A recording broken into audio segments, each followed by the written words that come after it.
Ma'am, we can. Can you hear me well, though? Yes, ma'am. Okay. All right. Okay, I am very excited to have Ann Mathews here today. And I'm doing it for strictly personal reasons. Ann Mathews is my Rotary moment. Several years ago now, I was asked to go to the foundation dinner. It was in High Point and I agreed to go. I was sort of coerced to go, but y'all know how that feels. Ann Mathews was the speaker that night, and she talked about water. She talked about Rotary International and the work that Rotary International does all over the world and what it truly means to so many people. I don't know really what happened or all that Ann said that night, but I walked out of that dinner knowing that I was so proud to be a Rotarian. And I understood the work that we did was important. I stopped being someone who came for lunch on Wednesday and helped out when it was convenient for me or when I had time to do it. And that was the night that I became a Rotarian. So Ann Mathews means a lot to me in my Rotary life. Now, Ann, I only have a paragraph written about her. She's all over the internet. Ann was the first, she's from South Carolina. She was the first female in her club back when they finally let us in. Aren't y'all glad that y'all let us in? Okay. She was the first district governor in her district, first female district governor. She was the first vice president of Rotary International that was female. So Ann has just done tremendous things. I'll get back to my notes. That was off the cuff there. She had 5 brothers, so she learned to be a team player and negotiator early in her life. 33 years of Ann's life were devoted to teaching at the high school and technical college, as well as the University of South Carolina. And I hate telling McCulloch's not here because he finally had someone on his side. She spent her life with her family while educating others and serving all over the world through Rotary International. Said I've read profile about Ann Mathews, and she has truly had an amazing, wonderful life. She gives real meaning to service above self. Today, it is my honor and my privilege to introduce Ann Mathews to you. Thank you so much. Thank you, Kim. Thank you so much. Can you hear me okay, everybody? Ma'am. Okay, thank you. I cannot hear you well, but it doesn't matter as long as you can hear me. It is a pleasure to be with you today in North Carolina and Huntersville and so forth. I've had the wonderful opportunity to speak all over your state. And I also earned one of my degrees from Appalachian State University up in Boone, North Carolina. So I'm very familiar with your state and I love it. Kim said that she heard me speak on the foundation. Ladies and gentlemen, that's what I'm about. I'm about the Rotary Foundation. You know, we have Rotary International here. We have the Rotary Foundation here. But it's the Rotary Foundation that has put Rotary on the map all over the world. That's been said in many, many, many meetings that I've been in. Our president this year, Sheikh Ahmeda from India, was my classmate as a governor in 99-2000. And he was just in my district about 3 weeks ago. We had a $2 million dinner down in Charleston, South Carolina. So he came and he spoke at that. And I love his theme this year, which is serve to change lives. That's why we are Rotarians. That's why we support the Rotary Foundation. I was in DC 2 or 3 years ago, and I heard one of our strategic partners say something that really made an indelible indention on me. So I've used those words several times. So he said, I give my money to the Rotary Foundation because it has respect, it has credibility, and it has integrity. Think about that. We have respect, credibility, and integrity. Why do we have that? We've earned that because of the programs, the projects, the Peace Fellows, the community activities, things that we do that make a difference in the lives of folks who really need our help. And this guy is the one who gives us the most money to help us eradicate polio in the world. And he said that day, and I've quoted him since then. Some of you may know this, some of you may not, but last year, we Rotarians gave $408.6 million to the Rotary Foundation. Let me repeat that, $408.6 million. Think about that for just a minute. Now, of course, we put 50 million of that to help us eradicate polio, and Bill Gates puts 100 million with it. So we have a lot to be proud of. And I think our goal this year, during Shaker's year, may be 425. And if so, we'll make that. As I speak for the next few minutes, I want you to think about your life, the lifestyle that you have in beautiful North Carolina, as I share information with you.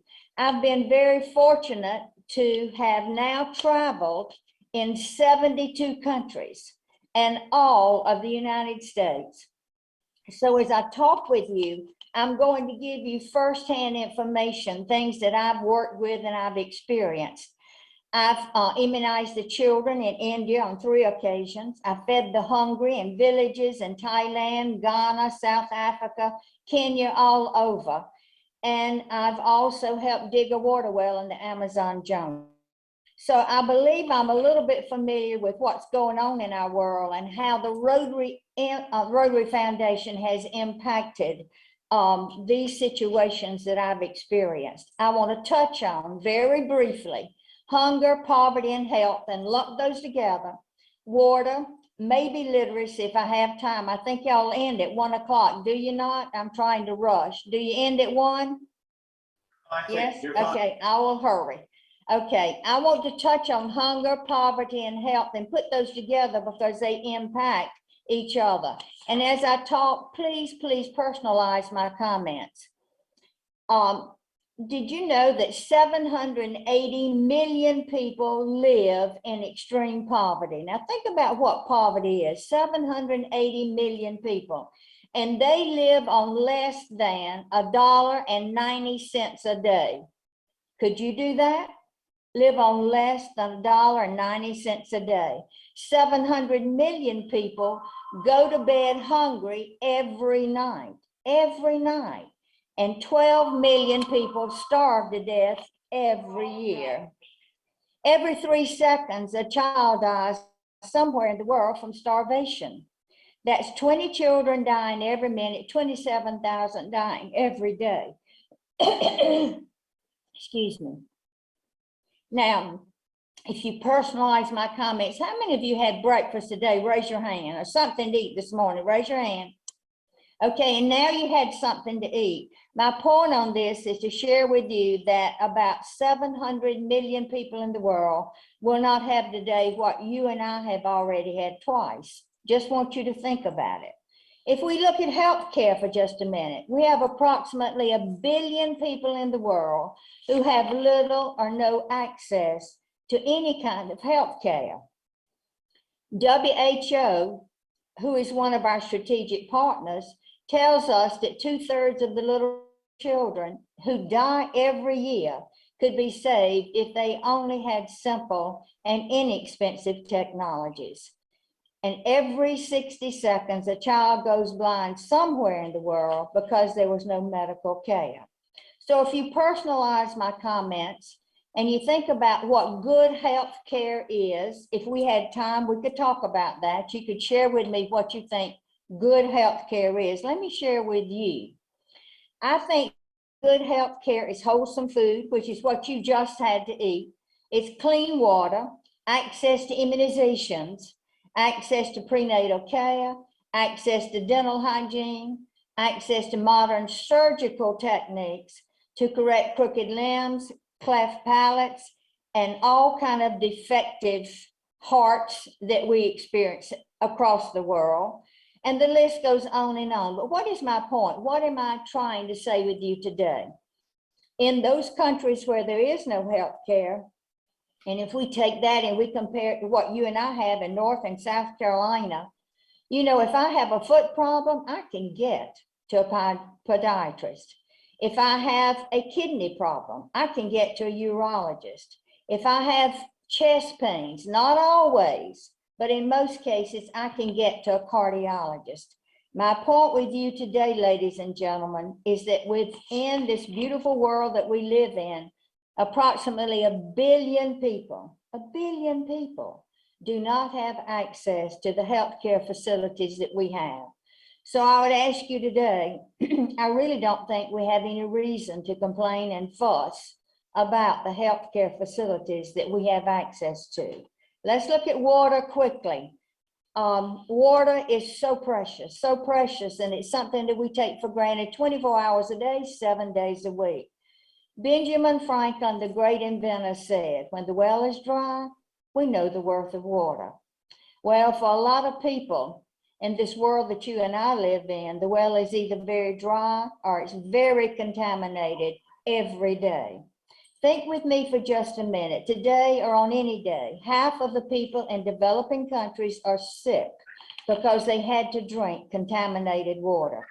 I've been in Ghana 5 times, ladies and gentlemen. I've done a lot of work in Ghana, and I have seen women and I have seen children walk 3, 4, and 5 miles one way to get buckets of contaminated water to bring back and to use in their villages or whatever. 40% of the world's population could not describe mine and your sanitation system. If you think back to what you live in, a home, a condo, whatever it is, and you have a bathroom there and you have a sanitation system, 40% of the world's population has no conception of how fortunate you and I are. I'm gonna get personal with you. I always do. Kim's heard me speak, and she probably heard me say this. I want you to answer, raise your hand. How many of you had a shower or a bath last night or today? Raise your hand. A shower. Come on, every hand in. I saw you look next door, just a couple of you, okay? How many of you brushed your teeth today? Raise your hand. Come on, raise your hand. That's everybody in there. Now, this is the 4-way test, and I know you know the 4-way test. How many of you, as you were brushing your teeth, cut off the faucet? How many of you did that? Turned that water off? That's several of you. Wonderful. Ladies and gentlemen, I cannot leave a better thought with you today than to ask you to turn off that water. Water is a precious commodity. It's something that we do take for granted 24 hours a day, 7 days a week. It is limited. It is a non-exchangeable resource. It's a product. Ever thought of this? It's a product we cannot produce. And it is an LOAN, a loan from nature. It's something we should treasure and something that we should value and not take for granted. Some of you probably travel more than I have, but I've been in many, many countries. And I have seen people wash their clothes, bathe, cook their food, and drink from the same contaminated water. And as long as I live, I will never take for granted a good glass of clean water again, and neither should you. I cannot overemphasize this and ask you to please be cognizant of that. Every day, 20,000 people die, at least 20,000 from contaminated water, and 6,000 of those are our little children. And I'd share one other thing with you. I read a study recently, and I think it was one of the ones from the United Nations, and it said this, that the Third World War, think with me, the Third World War may, and the word may was used, may not be terrorism, may not be nuclear warfare, but it may be water insecurity. We need to think about this, and we need to value water. We need to teach our children, our grandchildren, nieces and nephews, everybody, the value of water and how to conserve it, how to treasure it, and how to conserve it. If I had not seen so much of this, particularly on the continent of Africa and different countries there, I would not probably stress it as much as I do. But there's nothing more precious than good, clean water. Literacy, I'm an educator by profession, so let me just barely touch on this one. I like to quote the Rotary International, a former president of Rotary International, a guy from New Zealand, his name's Bill Boyd. He said something I like. He said, literacy more than anything else is the escape hatch from the cycle of poverty. I say this, literacy is the first step to preventing and eliminating most of the world's problems. You know, ladies and gentlemen, I believe the more literate people are, we'd have less terrorism, we'd have less hatred, less violence, less conflict, less poverty. And you know what else? We would have more tolerance for people who come perhaps from a different background from what we come from. Let me list just a couple of stats with you for you to think about when it comes to education. More than 775 million people over the age of 15 are illiterate. They cannot read, they cannot write, they cannot sign their name, they cannot do simple math. And even after 4 years of primary education, we still have approximately 300 million people who cannot read, who cannot write, who cannot do simple math. We have a problem all over the globe dealing with educational issues. And if I ask you today, how many of you know what the greatest predictor of your health is? We touched on health just a minute ago, but how many of you know what the greatest predictor of your health is? It is not your income. It is not your age. It is not your family history. They may be contributing factors, but it is your level of literacy, your level of literacy. People with low literacy skills have 4 times greater annual health costs than those with high literacy skills. And let me give you one quick example, a major mistake that Ann Mathews made. I was coming out of Walgreens a couple of years ago. It's been probably that long now. And this lady reached over and she tapped me on my shoulder and she pulled out her prescription. And she said, ma'am, can you read this for me? And you know, I was stunned. I had heard of things like this, but I had never experienced it. And I looked there and I said, yes, oh yes, yes, I can read it. So I read the prescription to her. And guess what I did? I read it a second time to her.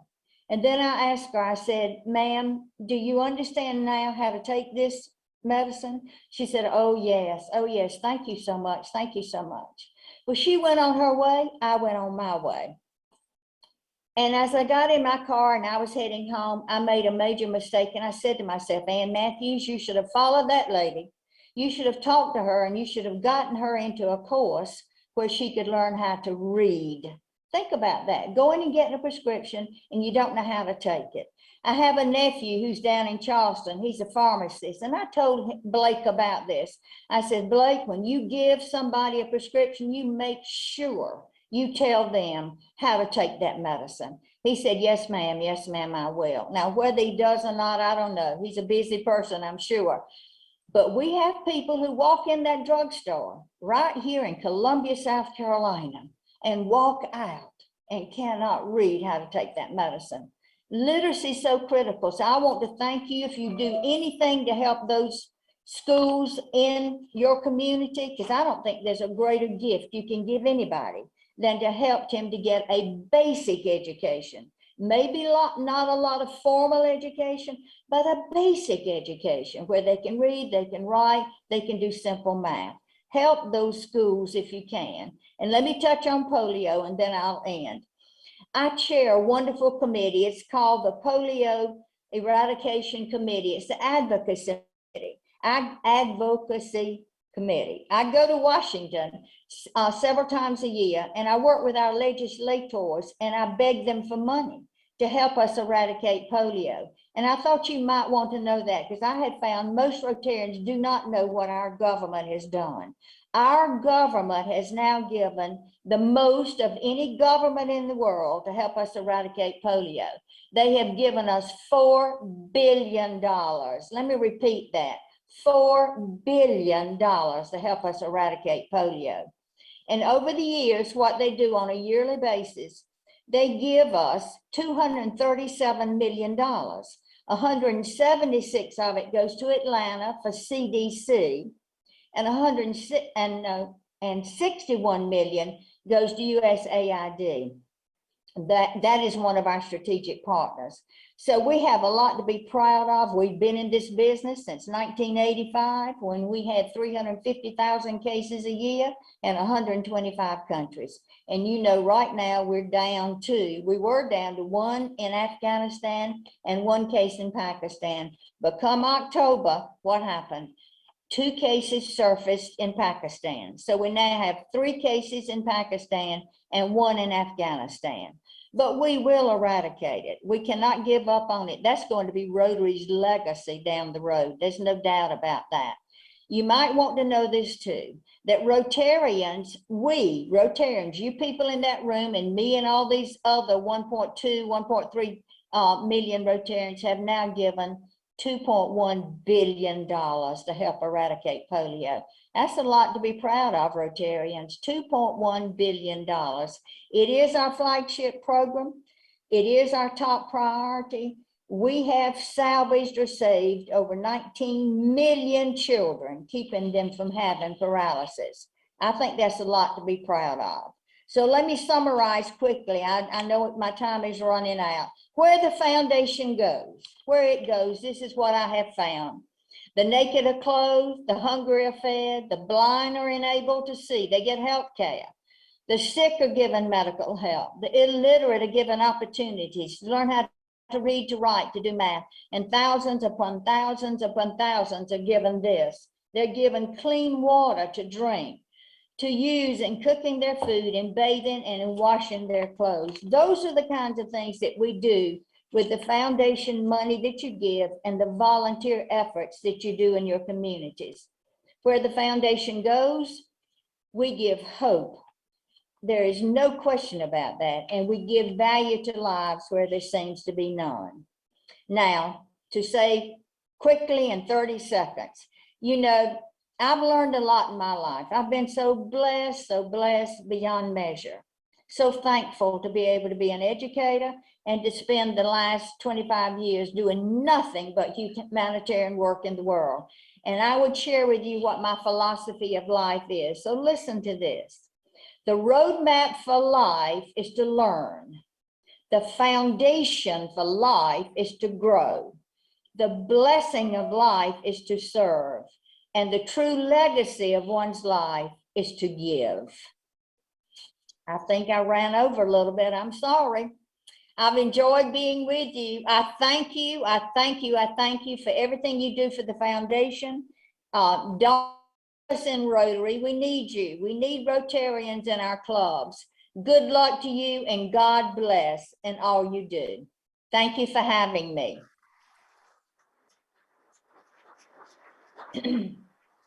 Thank you. And I will leave you now. And thank you so much for your time. Okay, take care, everybody. Merry Christmas. Merry Christmas, Ann.